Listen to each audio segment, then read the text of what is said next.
Gemini, welcome to the realm of astrology. This is your monthly horoscope overview for the month of September 2021. But before we begin, I would like to let you know that I do daily video horoscopes, weekly video horoscopes, and monthly sun rising sign video horoscopes that you can watch on my YouTube channel. And I also request you to hit the subscribe button and the bell icon so that you can be notified every time I post a video. So Gemini, let's talk about what's happening for you. But before that, this video is for Gemini rising and Gemini sun sign. But watch your rising sign first and then your sun sign. So the first important thing happens on September 6th, and that is the new moon in Virgo. And this new moon is happening at 14 degrees of Virgo, which makes it your fourth house, Gemini. And this new moon is in a trine to Uranus.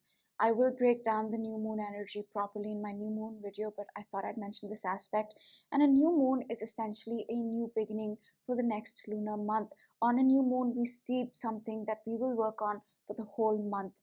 And for you, Virgo, that beginning is connected to your home, your family, your foundation, your roots, your ancestors, your deepest emotions, because it's happening in your fourth house. And that is the beginning that you will work on for the whole lunar month for the next 28-30 days.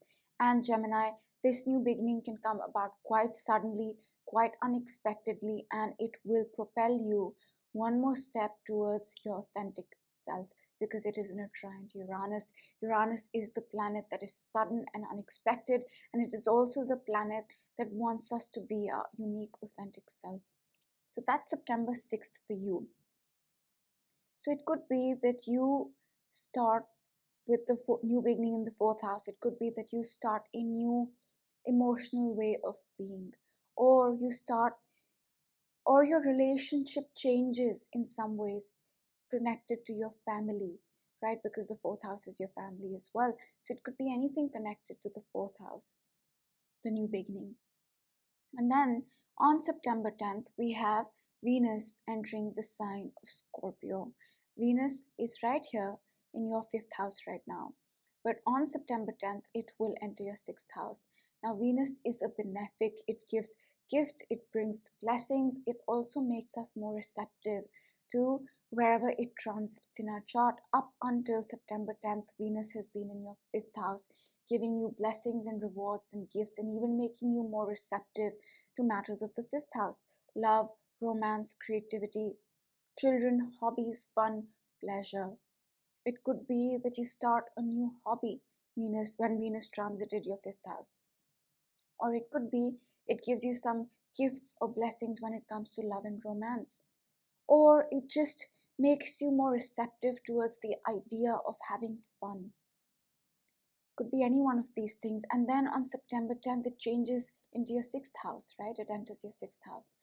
And then it is going to give you gifts and blessings and rewards connected to the sixth house: your health, your job, your day-to-day routine, your lifestyle, exercise, diet, all these things.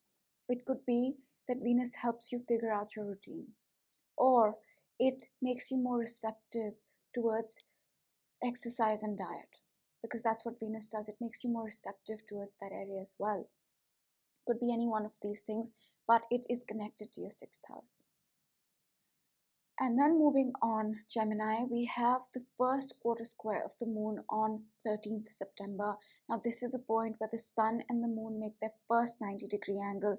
And this whole week, starting on September 13th up until the full moon in Pisces till September 20th, the energy will be about overcoming obstacles and challenges and making changes connected to the new beginning you had on September 6th in your fourth house. So now you're figuring out, what about that beginning?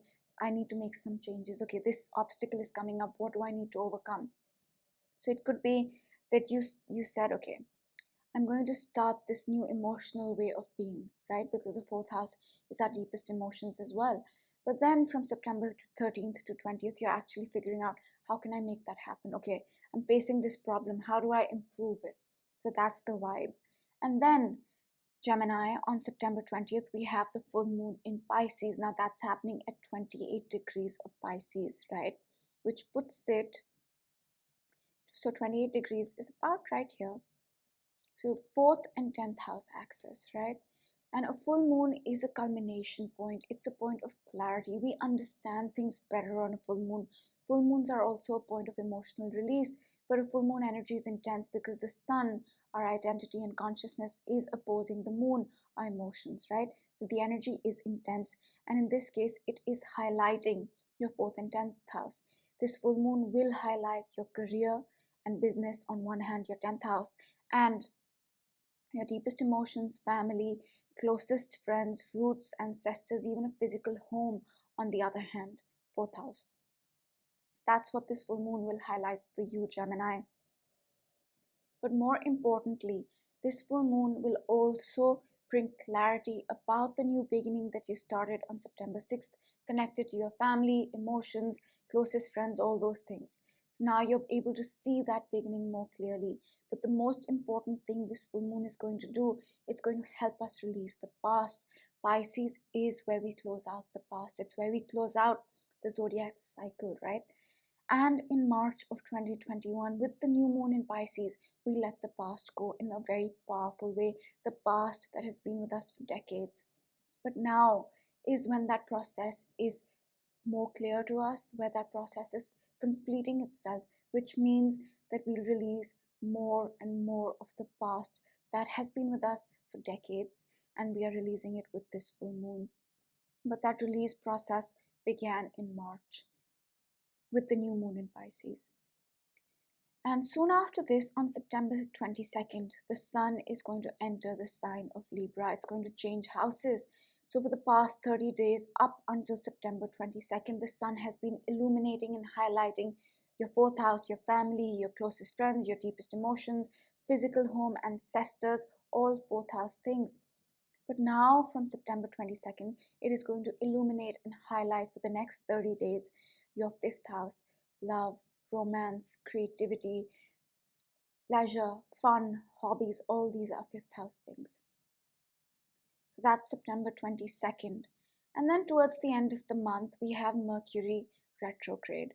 Mercury here is going to retrograde in the sign of Libra. Now, Mercury retrogrades, generally speaking, are not the best time to start new contracts or, start new things, because Mercury is retrograde. It's also a time where communication suffers, where gadgets can malfunction.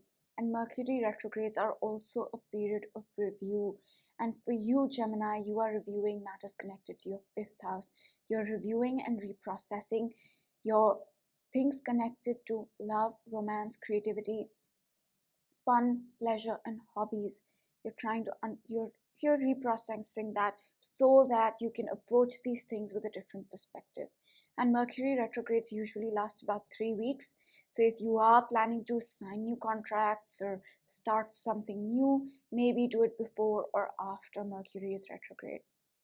And then on September 28th, we have the last quarter square of the moon. And this week, from September 28th to the new moon that will happen in the month of October, the whole 7-8 days is about releasing and letting go of the new beginning you had in your 4th house, connected to your family, your deepest emotions, your closest friends, a physical home, ancestors, all these things. Now, this week you're assessing what about that new beginning can continue with me to the next lunar month when the new moon happens, and what about that beginning do I need to release? So, this whole week is the process of subconscious release and letting go. And that's pretty much it for the month of September. If you want to know any particular day in detail, you can watch my daily videos. And one more thing, Gemini, if you want to know the long-term energies of your chart, things like where Saturn is, Jupiter, Neptune, and what all these mean for you, because these are the outer planets and they uh, are responsible for the long-term themes in our chart, right? Saturn, wherever it is, it stays for about 2.5, 3 years. For that long, we will be focused on a certain area. So things like that. If you want to know the long-term energies in your chart, you can watch my long-term energy video for your rising sign, which is already on YouTube. And now I will pick a card for you, Gemini. Okay, something's fallen. It says buy the book, and this card falls out so often, especially in the daily readings. And whenever this card falls out, I say that now is the time we need to not be by the book, but be who we truly are. And that message is very important for you, Gemini, this month, that you need to be your true self, who you truly are, and embrace that. And I will pick a lesson card for you for the month of September.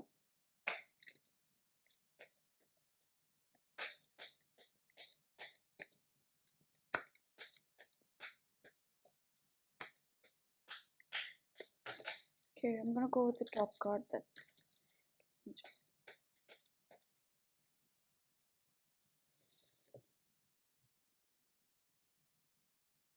it says grief.